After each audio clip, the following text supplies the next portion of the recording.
बोलेला कागा अंगनवा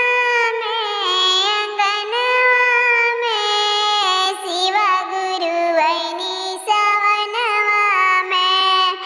बोलेला कागा अंगनवा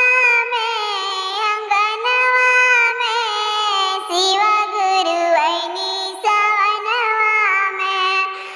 पूड़ी मिठाई बोल के मन ही न भावे